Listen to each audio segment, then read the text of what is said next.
The events I'll be discussing here happened to me in 2014. I'm going to use pseudonyms for everyone involved for obvious reasons. I'm 39 years old and have been happily married to my current wife for 4 years now. I'll be referring to me as Eric and to my wife as Jill, age 29. Jill and I have 2 boys, ages 1 and 3. I also have 4 older children, 3 boys and a girl, ages 17 male, 15 female, 14 male, and 10 male from my previous marriage to my ex-wife Amber, age 39. Most of my story is going to be centered around the 10-year-old. I'll call him Seth. I want to start out by going back about 11 years ago. At the time, Amber and I had 3 kids with a 4th, Seth, on the way. We were happy, but life was hectic as not only did we have a young family, I also had recently taken on more responsibility at work. This enabled us to buy a house, that SUV and van, and enabled Amber to be a stay-at-home mom. It did unfortunately require long hours, including weekends, but I always made quality time for my family and did more than my share of caring for the kids and tending to chores. Throughout our marriage, Amber always appeared to be happy and told everyone she was. But at times, it seemed like she was overwhelmed.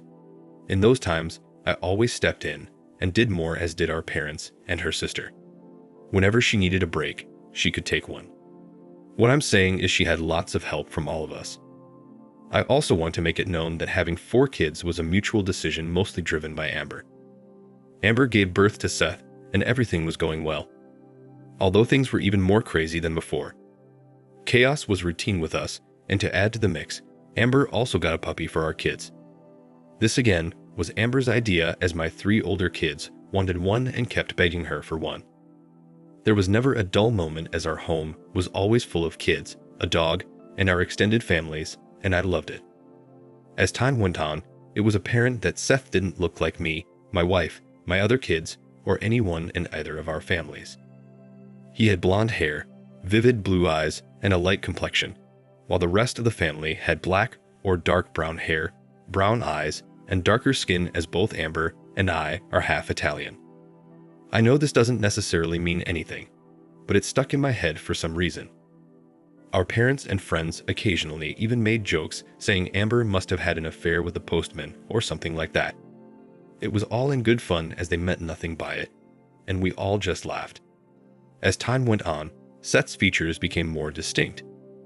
To make a long story short, one day before he was 2, I secretly took him and got DNA tested. The results came back indicating Seth wasn't my son. That was the worst day of my life, and I cried hard for obvious reasons, but wasn't totally shocked. I talked to the clinic and asked if these tests are ever wrong. The clinician said very rarely, but recommended we take another test to confirm the initial results. We did, and the results were the same. My life was quickly unraveling, and I had to decide what to do next. I know a lot of guys are going to give me grief for this, but my initial plan was to do nothing, to just ignore it. My thought was I would try to live life normally to see if I could get past this, and did so for 5 weeks. During this time, I never confronted my wife, acted normal, and even had regular intimacy with her. My mind finally got the best of me, and I eventually broke and had the urge to get out fast before I lost it. I made an appointment with a divorce attorney and gave her all the details, including the DNA test. She asked how my wife reacted, and I told her I had not confronted her, because I wasn't sure I wanted a divorce until now. The attorney recommended that I confront her with witnesses to get her side of the story, but I just wanted out and decided not to do it. I knew if I confronted her, I would likely cave and give her another chance instead of going through with a divorce. The attorney asked if I knew who the affair partner was, and I told her I didn't. She recommended I investigate phone records, emails, text, etc. for possible clues. She explained, since I was married when Seth was born, I am his legal father under our state laws, even though he's not biologically mine. She further explained that the only outside chance for getting the court to release me of my parental responsibilities would be if 1, the bio father voluntarily comes forth, or 2, my wife pursues a paternity claim with the bio father. I didn't have time to do the detective work, so I hired a PI my attorney recommended, and in one day of going through our computer and cell phone records, he was able to identify the affair partner. The PI evidence determined the affair started on a dating site, the biggest one at the time. Amber set up a profile under the name of Elsa25, and her bio said she was single, had no children, and was looking for casual encounters. The profile was still active on the site, though all the pictures had been deleted. Amber had been exchanging messages with multiple guys on the site for nearly 3 months. It was disgusting. Most of the exchanges were just small talk and mild flirting, with the exception of the man she had the affair with.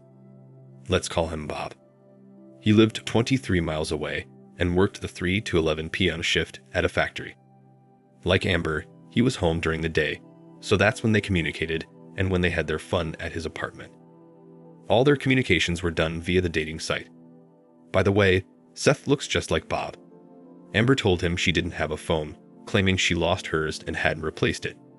She obviously did this so she couldn't be tracked. You can see from the messages she abruptly cut contact with him after their 3rd date. Bob continued sending her messages, but she never responded, and he eventually gave up. Amber unknowingly had message notifications from the dating site sent to a Yahoo email account. She never checked the email account but stayed signed into it, so when the PI went to yahoo.com as one of his standard checks, the emails all popped up on the screen. Hiring this guy was the best $950 I ever spent. With the evidence he uncovered and the DNA test, I had all the ammunition I needed for an at-fault divorce and gave the attorney the go-ahead to move forward. I planned to serve Amber in the presence of both of our parents. Some may think this was a weak way to do it, but I didn't trust my wife at this point and was afraid she may do something crazy or falsely accuse me if we were alone. I'd advised my parents of the situation ahead of time, so they wouldn't be blindsided and could support me. The meeting was intense. I was nervous as hell, but didn't break down. I first presented the DNA results, then I gave them copies of key messages between Amber and Bob. Her parents were visibly upset, as were my parents. Amber just looked at me, dazed with a sad, "I'm sorry" look, and wept quietly. I think she mentally snapped that day, perhaps PTSD, as she's never been quite the same since. After things settled down in the room, Amber started saying she was very sorry and asked that I forgive her because she loved me and our family more than anything. I told her I forgave her, but then proceeded to hand her the separation agreement and explained that I wanted to legally separate for 6 months. I told her I wanted her to stay with her parents for the next 2 weeks to give me space to think. I explained she could then move back and serve the rest of the legal separation in our house, but one of my parents would be staying with us at all times as I no longer trust her. I then handed her the divorce agreement and told her she needs to get a lawyer. This is when she became inconsolable. Her mom asked if there was any way to avoid divorce. I firmly said no. Her mom then said her actions were terrible, but were not significant enough to end a great marriage and break up a beautiful family. I told her she cheated, had another man's baby, and lied to me for over 2 years. How much more significant can you get than that? They eventually left, and we went through the separation with my wife, pleading with me multiple times a day not to divorce.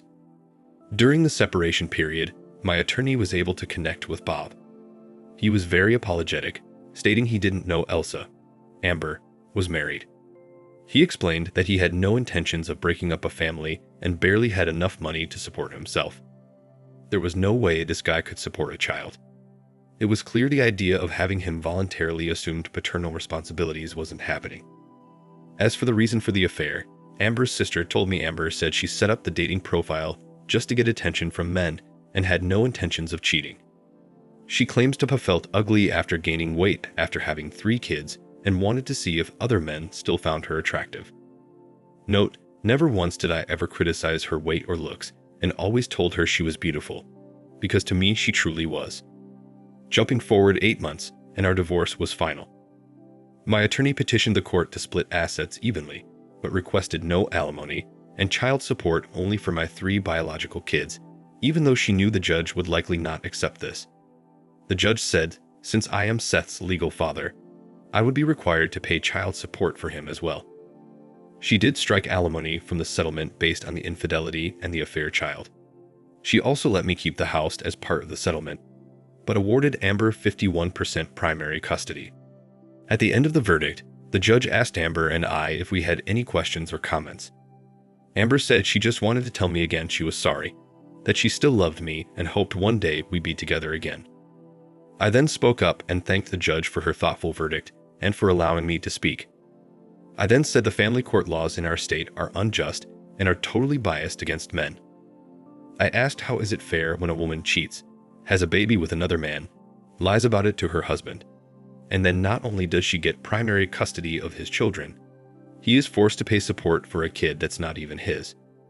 The judge said she empathized with me, but explained that she follows the law and acts in the best interest of children. She said the best interest of the child here is for me to continue to be Seth's father. She said she can see that I am a good man and a great father, and that's why she gave me 49% custody and allowed me to retain the family home. She said the only way the court would absolve me of my legal parental responsibility is if the biological father were to voluntarily come forward and take on that responsibility. She said even if this were to occur, there's no guarantee the court would allow this, as the biological father would need to be thoroughly screened, including for his mental and financial fitness. I then told the judge I've already provided the court with the biological father's name and address. Isn't that enough to at least issue a court order to have him DNA tested? The judge explained this is a civil matter and the courts do not intervene like that. She said either I or my wife would need to convince the bio father to voluntarily come forward, or the mother could file a paternity lawsuit against the bio father. My wife's attorney spoke up at this point and said her client didn't want another man in her child's life, and that Seth already has a great father. I concluded my statement as at this point, it felt like everyone in the courtroom was basically just telling me, tough luck, sucker, deal with it. I wanted to highlight this courtroom exchange to encourage any man contemplating marriage to first research the laws in your state. The hearing ended and I was divorced. I went forward and paid my child support and was the best father I could be to all of my kids, including Seth. You'd think I'd treat him differently based on what occurred, but to me he was my son, and I was the only father he'd ever known, and I loved him. A few years later, I met and married Jill, and we had our 2 boys, so now I have 6 kids and couldn't be happier. I thank the Lord every day for blessing me with my children and for bringing Jill into my life when he did. As for Amber, I've long since forgiven her. She spends most of her time these days being a mother and caring for her aging parents. She's gained a lot of weight since the divorce and recently was diagnosed with type 2 diabetes and now takes daily medication for it. Up until I got serious with Jill, Amber tried everything to win me back. She even went as far as trying to get the kids to convince me, which I quickly shut down that manipulation tactic. Over the years, she's apologized hundreds of times and says the affair was the worst thing she's ever done. We're cool now and on good terms, and co-parenting with her has been smooth. She's planning to go to school to become an LPN, as she will need a source of reliable income once the child support starts expiring in a few years when each kid turns 18. She's also still driving the 11-year-old van she got in the divorce settlement, which will soon need to be replaced. Over the years, Amber has dated a few older men, but nothing serious. I guess it's tough dating when you're a woman with 4 kids. That's all I've got to say. I again leave you with these words of wisdom.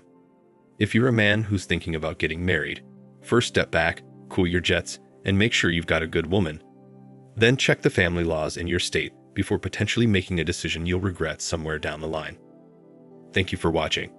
Like, comment, and subscribe if you enjoyed the video. Until next time, I'll see you again. Take care.